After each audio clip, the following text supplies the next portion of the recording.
Hello everyone, this is Emily Pilot from Student Services, and thank you for tuning in to the Programming and Events section of our RSO training. So today I'm going to be going over how to plan a successful program or event, as well as how to promote it and facilitate that event. So of course, one of the first things that you're going to do is meet with your fellow RSO leaders and your group members and discuss your ideas. For example, this particular welcome week that will be coming up in the spring, the theme will be the comeback. So you're going to try to figure out what theme you want to point your event towards.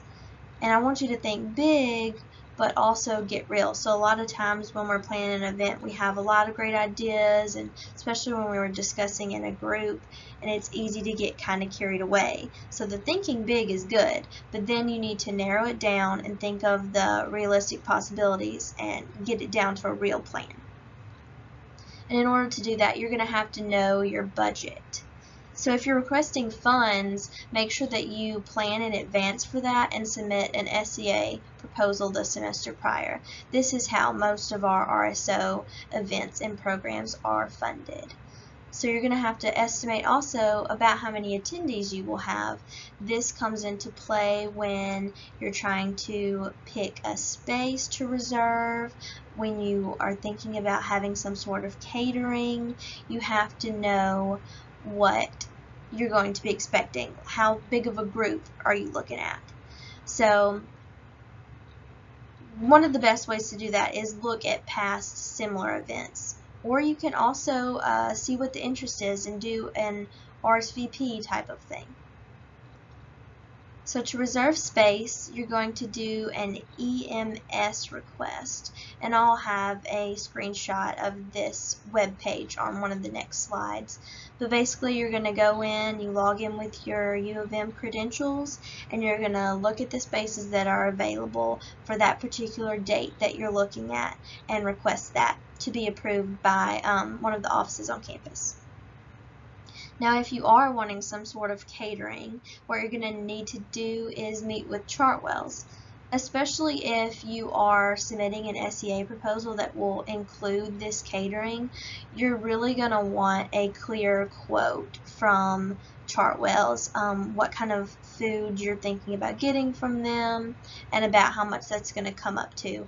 And they will work with you great, and they can help you fit into your budget.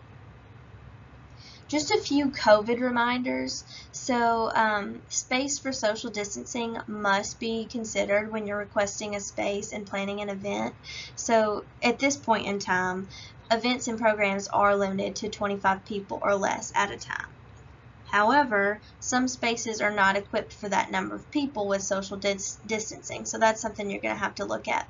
Also, keep in mind that some of our campus spaces that maybe we normally are able to reserve for a program, they might be being used for classes because those spaces have more room for people to spread out.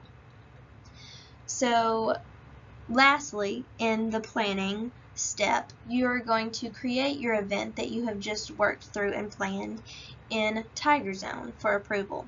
And your organization must have an approved Tiger Zone registration in order to do this. So you have your own page, and if you go to the Events tab over on the side, you will see an option to create a new event, and you can go in and put in all of those details. So here's a couple screenshots. Here is the virtual EMS page. So what you can do is just go to the Memphis website and you can just type in virtual EMS. And then this is what it's going to look like when you create your event in Tiger Zone. You're going to need some information that you gathered during that planning stage, what you're wanting to call your event, the theme, a little bit of a description, and some other things.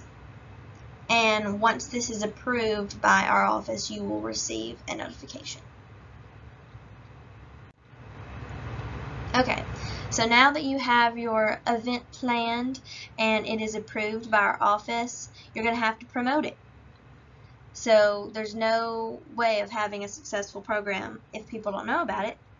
So what I suggest is split up and assign duties to your various RSO members so one individual is not doing it all.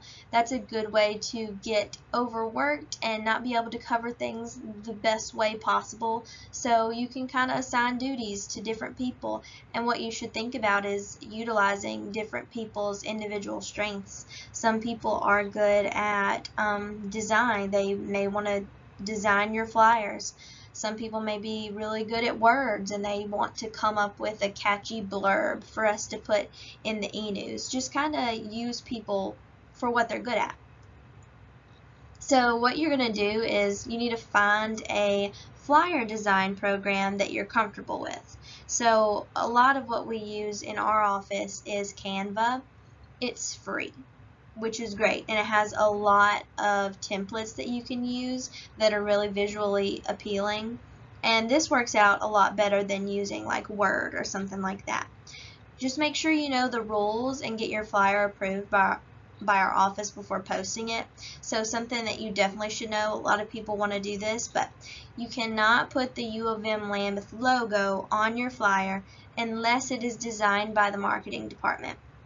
You'll notice that a lot of times for our smaller events and stuff, we don't even put the logo because we're designing it on Canva and not the marketing department. Usually when we send something into marketing is when it's a big community-wide event. So if we were having a concert on campus and we were opening up to the public, we would send that into the marketing department to design with our U of M Lambeth logo. Get your event in the weekly e-news. So all you have to do that is send your details, the blurb that you want, the words accompanying that, any links or something that you might need to go with that, and an image to lambethnews@memphis.edu. And the best time to do this is the week prior to the e-news that you want it to be advertised in. That way we have plenty of time to make sure it gets in there.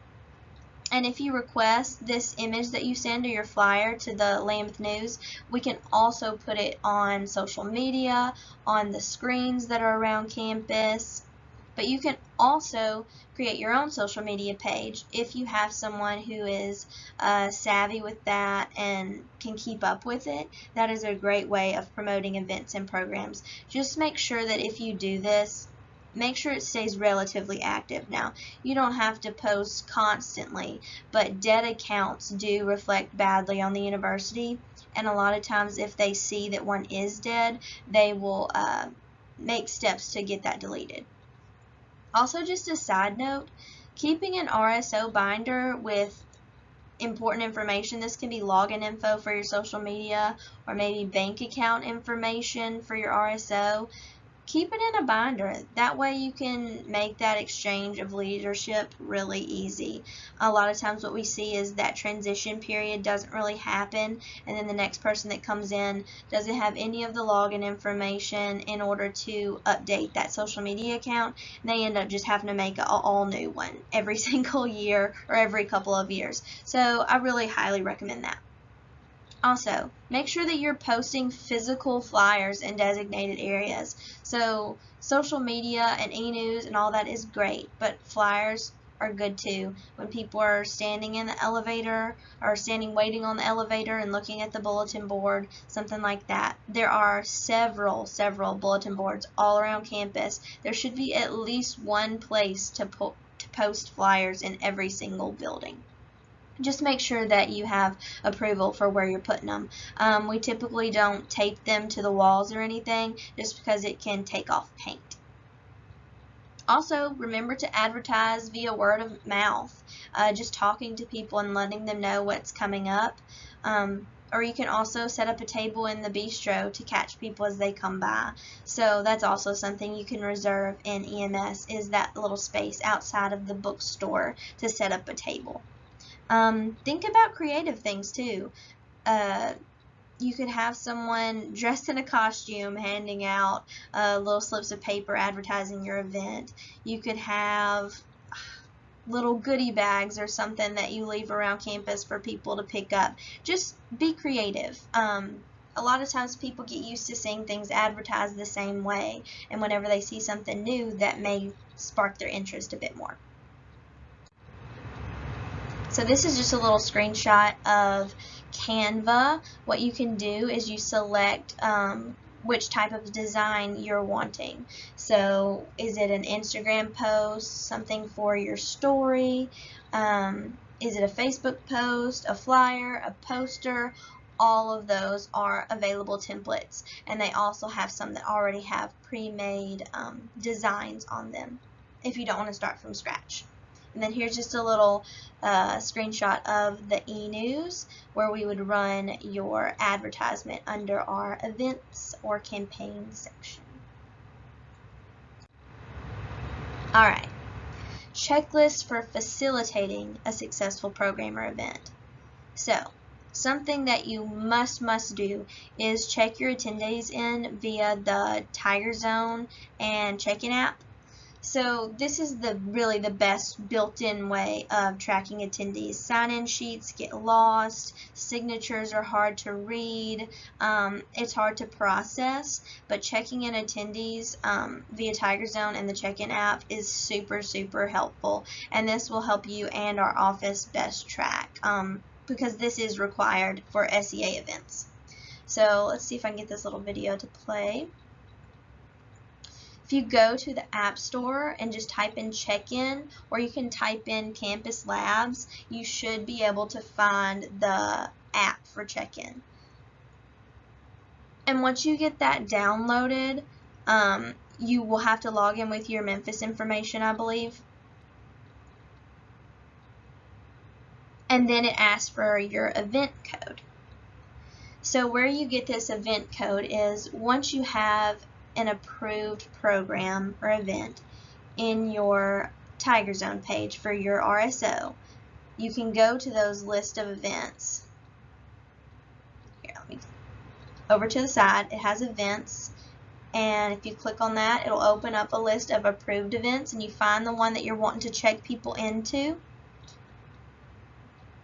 and click on that. And if you scroll down, you should see one that says access code, and what you're going to do is just copy that and then paste it into the event code and click start session. And what that opens up is it's like a little scanner, and people should have their QR code or their event pass saved into their phone. If they don't, you can tell them how to get to that. It's in, if they log into Tiger Zone and they have a little logo at the top with their initials, if they click on that, it'll open up a little bar, and it has event pass there for them to download. Also, make sure that you are taking pictures and documenting your event or program for future promotions. If you get some good photos of people having fun, they look great on future flyers. Also, just so that you can post to your social media or have things to look back on when it comes to planning future events. And a few COVID reminders. Someone needs to be designated from your RSO to ensure that distancing occurs and people are abiding by the mask mandate. This is just someone to kind of monitor the event and make sure things aren't getting out of hand, something like that. Also, consider gathering feedback from your attendees on your events and programs. This will really help you in planning future things as well. And if you want to request SEA funds for a similar event in the future, if you have ratings and reviews that show that a past event did really well, that will help you get that approved in the future. Just something for you to know, there is a rating review feature on Tiger Zone events that can be enabled to help you do this. So the same place where you found that access code, when you're planning your event in there, it's an option at the very end, I believe, to ask for feedback. And it can be sent, I think, automatically once someone has been checked into that event. But they can also go via a link. So if you want to give them the link at the end of your program for them to go in and review it, that works as well. Just a few things that Tiger Zone can really help you with. that is all that I have. Again, as Beth Ann said in her section, if you have any questions about planning your event, the SEA process, anything, make sure that you contact us directly. You can give us a little email and just explaining what you need. Also, we do have people rotating in the office to answer any questions that you might have or help you access some of your supplies. Thank you for listening.